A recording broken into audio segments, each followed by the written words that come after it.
Bonjour, aujourd'hui je vais vous lire la suite de l'histoire de Blondine, de Bonnebiche et de Beauminon. Avant de commencer la lecture du chapitre 6, si vous voulez aller directement au chapitre 6, vous pouvez cliquer dans la description de la vidéo. Sinon, après avoir lu le chapitre la semaine dernière, j'ai eu deux idées. Déjà, la première idée, c'est dans le hall du château. Blondine, elle a vu le portrait d'une reine et d'un prince. Et en fait, je pense que la reine, elle a été transformée en bonne biche et que le prince, il a été transformé en beau minon. Elle a parlé d'un magicien qui était plus puissant qu'elle et tout ça. Donc, je pense que ce magicien a dû leur lancer un sort. Et la deuxième idée que j'ai eue, c'est que Bonnebiche, à un moment, elle dit à Blondine qu'elle connaît son père, qu'elle l'aime très fort et qu'elle aime très fort Blondine. Donc elle a l'air de la connaître aussi. Et je pense qu'en fait, eh bien, la mère de Blondine n'est pas morte, que le magicien de la forêt lui a lancé un sort, et ainsi que du coup au frère de Blondine, parce que je pense que du coup, Beauminon, c'est peut-être le frère de Blondine, qui a été transformé aussi en chat. Donc je pense que la maman de Blondine et le frère de Blondine ne sont pas morts et qu'en fait ils ont été transformés en biche et en chat. Je sais pas du tout, peut-être que j'imagine des choses et que je me trompe. On verra. Donc là, la suite de l'histoire. Chapitre 6, second réveil de Blondine. Blondine dormit profondément, et quand elle se réveilla, il lui sembla qu'elle n'était plus la même que lorsqu'elle s'était couchée. Elle se voyait plus grande. Ses idées lui semblèrent aussi avoir pris du développement. Elle se sentait instruite. Elle se souvenait d'une foule de livres qu'elle croyait avoir lus pendant son sommeil. Elle se souvenait d'avoir écrit, dessiné, chanté, joué du piano et de la harpe. Pourtant, sa chambre était bien celle que lui avait montrée Bonnebiche et dans laquelle elle s'était couchée la veille. Agitée, inquiète, elle se leva, courut à une glace, vit qu'elle était grande et, nous devons l'avouer, se trouva charmante, plus jolie 100 fois que lorsqu'elle s'était couchée. Ses beaux cheveux blonds tombaient jusqu'à ses pieds, son teint blanc et rose, ses jolis yeux bleus, son petit nez arrondi, sa petite bouche vermeille, ses joues rosées, sa taille fine et gracieuse faisaient d'elle la plus jolie personne qu'elle n'eût jamais vue. Émue, presque effrayée, elle s'habilla à la hâte et courut chez Bonnebiche qu'elle trouva dans l'appartement où elle l'avait vue la première fois. Bonnebiche, Bonnebiche, s'écria-t-elle, expliquez-moi de grâce la métamorphose que je vois et que je sens en moi. Je me suis couchée hier au soir enfant, je me réveille ce matin grande personne. Est-ce une illusion ou bien ai-je véritablement grandi ainsi dans une nuit? Il est vrai, ma chère Blondine, que vous avez aujourd'hui 14 ans, mais votre sommeil dure depuis 7 ans. Mon fils, Beauminon et moi, nous avons voulu vous épargner les ennuis des premières études. Quand vous êtes venu chez moi, vous ne saviez rien, pas même lire. Je vous ai endormi pour 7 ans, et nous avons passé ces 7 années, vous à apprendre en dormant, Beauminon et moi à vous instruire. Je vois dans vos yeux que vous doutez de votre savoir. Venez avec moi dans votre salle d'études et assurez-vous par vous-même de tout ce que vous savez. Blondine suivit Bonnebiche dans la salle d'études. Elle courut au piano, se mit à en jouer et vit qu'elle jouait très bien. Elle alla essayer sa harpe et en tira des sons ravissants. Elle chanta merveilleusement. Elle prit des crayons, des pinceaux et dessina et peignit avec une facilité qui dénotait un vrai talent. Elle essaya d'écrire et se trouva aussi habile que pour le reste. Elle parcourut des yeux ses livres et se souvint de les avoir presque tous lus.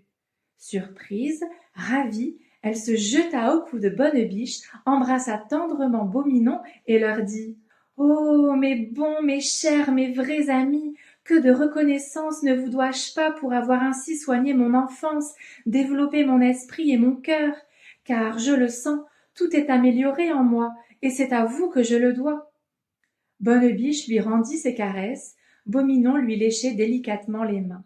Quand les premiers moments de bonheur furent passés, Blondine baissa les yeux et dit timidement « Ne me croyez pas ingrate, mes bons et excellents amis, si je demande d'ajouter un nouveau bienfait à ceux que j'ai reçus de vous. Dites-moi, que fait mon père? Pleure-t-il encore mon absence? Est-il heureux depuis qu'il m'a perdue? Votre désir est trop légitime pour ne pas être satisfait. Regardez dans cette glace, Blondine, et vous y verrez tout ce qui s'est passé depuis votre départ, et comment est votre père actuellement. » Blondine leva les yeux et vit dans la glace l'appartement de son père. Le roi s'y promenait, l'air agité. Il paraissait attendre quelqu'un. La reine Fourbette entra et lui raconta que Blondine, malgré les insistances de Gourmandinet, avait voulu diriger elle-même les autruches qui s'étaient emportées, avait couru vers la forêt des Lilas et versé la voiture, que Blondine avait été lancée dans la forêt des Lilas à travers la grille, que Gourmandinet avait perdu la tête d'effroi et de chagrin, qu'elle l'avait renvoyé chez ses parents. Le roi parut au désespoir de cette nouvelle. Il courut dans la forêt des Lilas, et il fallut qu'on employât la force pour l'empêcher de s'y précipiter à la recherche de sa chère Blondine. On le ramena chez lui, où il se livra au plus affreux désespoir, appelant sans cesse sa Blondine, sa chère enfant. Enfin, il s'endormit et vit en songe Blondine dans le palais de Bonnebiche et de Beauminon. Bonnebiche lui donna l'assurance que Blondine lui serait rendue un jour et que son enfance serait calme et heureuse. La glace se ternit ensuite, tout disparut. Puis elle redevint claire et Blondine vit de nouveau son père. Il était vieilli. Ses cheveux avaient blanchi. Il était triste. Il tenait à la main un petit portrait de Blondine et le baisait souvent en répandant quelques larmes. Il était seul. Blondine ne vit ni la reine, ni Brunette.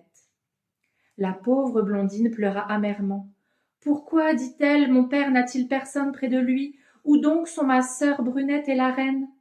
La reine témoigna si peu de chagrin de votre mort, car on vous croit morte, chère Blondine, que le roi la prit en horreur et la renvoya au roi turbulent son père, qui la fit enfermer dans une tour où elle ne tarda pas à mourir de rage et d'ennui. Quant à votre sœur Brunette, elle devint si méchante, si insupportable, que le roi se dépêcha de la donner en mariage l'année dernière au prince Violent, qui se chargea de réformer le caractère méchant et envieux de la princesse Brunette. Il la maltraite rudement. Elle commence à voir que sa méchanceté ne lui donne pas le bonheur et elle devient un peu meilleure. Vous la reverrez un jour et vous achèverez de la corriger par votre exemple. Blondine remercia tendrement Bonnebiche de ces détails. Elle eût bien voulu lui demander « Quand reverrai-je mon père et ma sœur ?» Mais elle eut peur d'avoir l'air pressé de la quitter et de paraître ingrate. Elle attendit donc une autre occasion pour faire cette demande. Les journées de Blondine se passaient sans ennui parce qu'elle s'occupait beaucoup. Mais elle s'attristait quelquefois. Elle ne pouvait causer qu'avec Bonnebiche, et Bonnebiche n'était avec elle causeur des leçons et des repas. Beauminon ne pouvait répondre et se faire comprendre que par des signes. Les gazelles servaient Blondine avec zèle et intelligence, mais aucune d'elles ne pouvait parler. Blondine se promenait, accompagnée toujours de Beauminon, qui lui indiquait les plus jolies promenades, les plus belles fleurs. Bonnebiche avait fait promettre à Blondine que jamais elle ne franchirait l'enceinte du parc et qu'elle n'irait jamais dans la forêt. Plusieurs fois, Blondine avait demandé à Bonnebiche la cause de cette défense. Bonnebiche avait toujours répondu en soupirant. « Ah, Blondine, ne demandez pas à pénétrer dans la forêt. C'est une forêt de malheur. Puissiez-vous ne jamais y entrer. » Quelquefois, Blondine montait dans un pavillon qui était sur une éminence au bord de la forêt. Elle voyait des arbres magnifiques, des fleurs charmantes, des milliers d'oiseaux qui chantaient et voltigeaient comme pour l'appeler. Pourquoi, se disait-elle, Bonnebiche ne veut-elle pas me laisser promener dans cette forêt? Quel danger puis-je y courir sous sa protection? Toutes les fois qu'elle réfléchissait ainsi, Beauminon, qui paraissait comprendre ce qui se passait en elle, miaulait, la tirait par sa robe et la forçait à quitter le pavillon. Blondine souriait, suivait Beauminon et reprenait sa promenade dans le parc solitaire.